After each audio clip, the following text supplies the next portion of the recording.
Assalamualaikum warahmatullahi wabarakatuh. Kembali lagi dengan saya Muhammad Nasruddin Ali, peserta Latsar CPNS tahun 2021. Pada kesempatan kali ini saya akan membahas tentang anti korupsi. Pengertian korupsi merupakan menurut Kamus Besar Bahasa Indonesia artinya adalah busuk, palsu, suap. Sedangkan menurut Kamus Hukum, pengertian korupsi adalah buruk, rusak, suka menerima uang sogok, menyelewengkan uang atau barang milik perusahaan atau negara, menerima uang dengan menggunakan jabatannya untuk kepentingan pribadi. Sedangkan menurut The Webster Dictionary, artinya adalah kebejatan, ketidakjujuran, dan tidak bermoral, serta penyimpangan dari kesucian.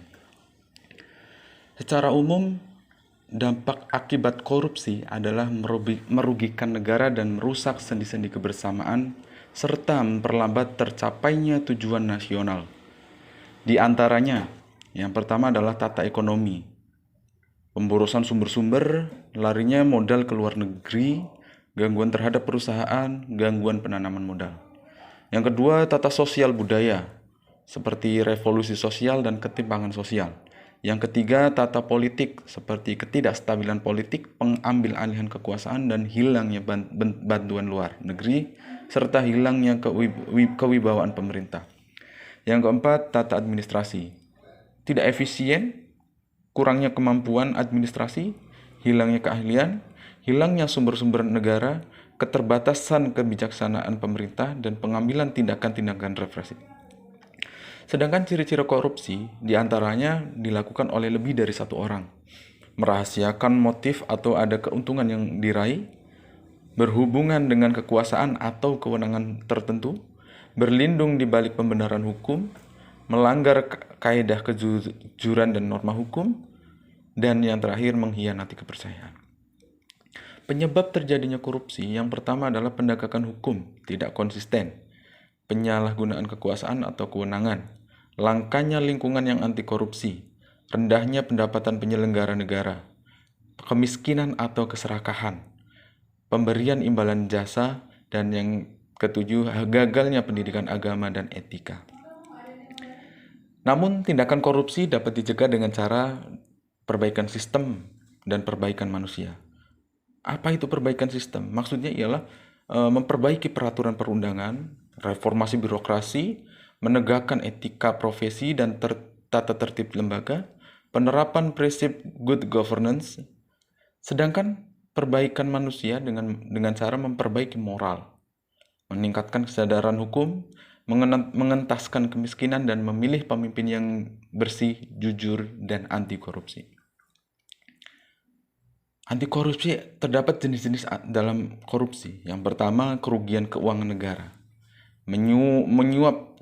Suap menyuap, penggelapan dalam jabatan, pemerasan, perbuatan curang, benturan kepentingan dalam pengadaan, dan gratifikasi.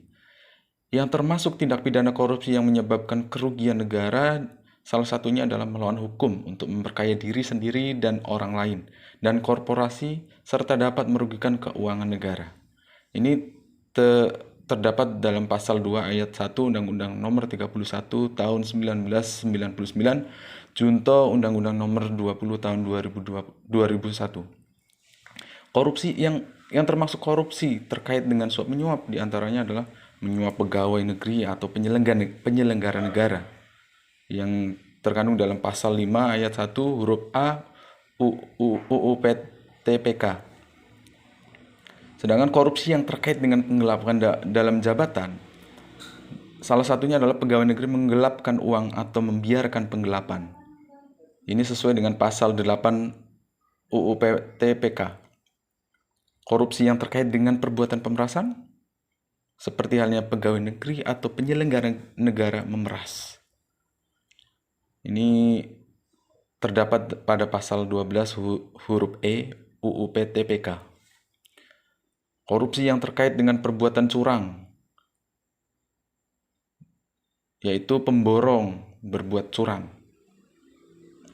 yang terdapat pada pasal 7 ayat 1 huruf A UU PTPK. Dan korupsi yang berkaitan dengan benturan kepentingan dalam pengadaan, yaitu pegawai negeri turut serta dalam pengadaan yang diurusnya. Ini tertuang pada pasal 12 huruf I UU PTPK. Dan yang terakhir, korupsi yang terkait dengan gratifikasi. Salah satunya pegawai negeri menerima gratifikasi dan tidak lapor KPK. Ini terdapat pada pasal 12B UU PTPK. Sekian pemaparan dari saya terkait anti korupsi. Semoga bermanfaat. Sekian, wassalamualaikum warahmatullahi wabarakatuh.